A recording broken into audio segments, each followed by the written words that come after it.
नमस्कार। चलिए आज एक बहुत बड़े सवाल को समझने की कोशिश करते हैं कि भारत जैसा विशाल देश अपने हर एक नागरिक तक बैंकिंग सेवाएं कैसे पहुंचाता है। आज हम इसी सफर को समझेंगे और उन बड़े बड़े संस्थानों के बारे में जानेंगे जो इस पूरे सिस्टम की नींव हैं। तो सवाल ये उठता है कि ये होता कैसे है। देखिए, ये सिर्फ कोई किताबी बात नहीं है, बल्कि जमीन पर एक बहुत बहुत बड़ी चुनौती है। और इसका जवाब एक बहुत ही जरूरी कॉन्सेप्ट में छिपा है। और वो कॉन्सेप्ट है फाइनेंशियल इंक्लूजन, या कहें तो वित्तीय समावेशन।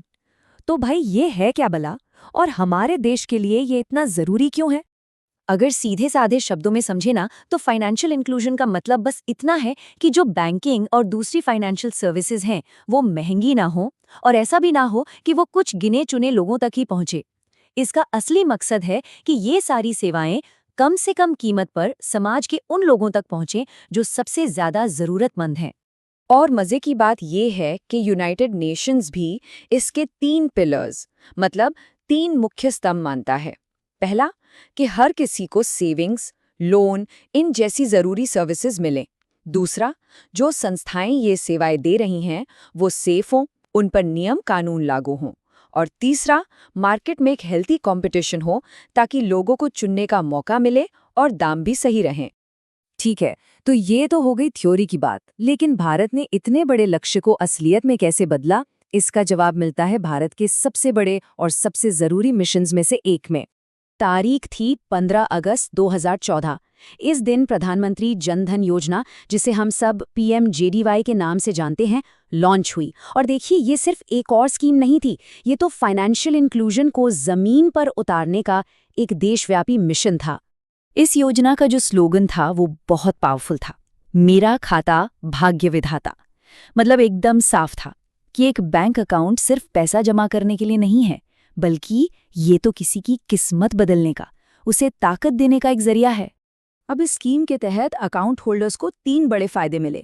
पहला, 10,000 रुपए तक की ओवरड्राफ्ट फैसिलिटी, मतलब अगर खाते में 0 बैलेंस भी हो तब भी पैसे निकाल सकते हैं। दूसरा, रुपे कार्ड पर 2 लाख रुपए का एक्सीडेंट इंश्योरेंस। और तीसरा, 30,000 रुपए का लाइफ कवर। अब देखिए, कोई भी इतना बड़ा मिशन तभी कामयाब हो सकता है जब उसके पीछे एक मजबूत सिस्टम हो।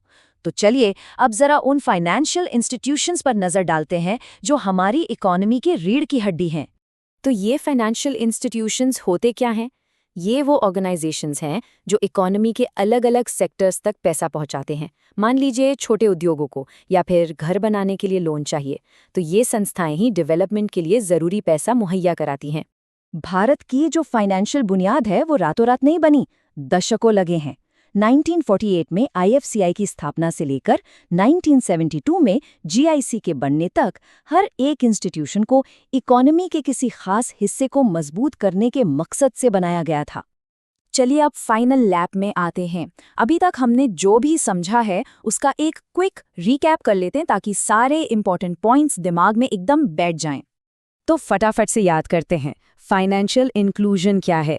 कम आय वालों के लिए सस्ती फाइनेंशियल सर्विसेज। PMJDY कब लॉन्च हुई? 15 अगस्त 2014 को। और स्लोगन था, मेरा खाता भाग्य विधाता। इसके 3 बड़े फायदे, 10,000 का ओवरड्राफ्ट, 2 लाख का एक्सीडेंट इंश्योरेंस और 30,000 का लाइफ कवर। और हाँ, ये जरूरी इंस्टीट्यूशंस और उनके साल भी याद रखने हैं। चलिए अब एक रैपिड फायर राउंड हो जाए। पहला सवाल, समाज के कम आय वाले तबके को सस्ती दरों पर फाइनेंशियल सर्विसेज देने को क्या कहते हैं? सोचिए, बिल्कुल सही, वित्तीय समावेशन। अगला सवाल, यूनाइटेड नेशंस की डेफिनेशन में 3 चीजें थीं, पहुंच, मजबूत संस्थाएं और तीसरी चीज क्या थी? याद आया? कंपटीशन यानी प्रतिस्पर्धा। प्रधानमंत्री जन धन योजना यानी PMJDY कब शुरू हुई थी? तारीख याद है? जी हाँ, 15 अगस्त 2014। और इस स्कीम का स्लोगन क्या था? ये तो आसान है, मेरा खाता भाग्य विधाता। PMJDY में ज्यादा से ज्यादा कितने की ओवरड्राफ्ट फैसिलिटी मिलती है? वो रकम है 10,000 रुपए। रुपे कार्ड होल्डर्स को जो एक्सीडेंट इंश्योरेंस मिलता है वो कितने का होता है? पूरे 2 लाख रुपए का। अब जरा हिस्ट्री में चलते हैं। जुलाई 1948 में कौन सा फाइनेंशियल इंस्टीट्यूशन बना था? वो था IFCI। ये वाला थोड़ा ट्रिकी है। State bank of India SBI और ICICI दोनों एक ही साल में बने थे। वो साल कौन सा था? 1955।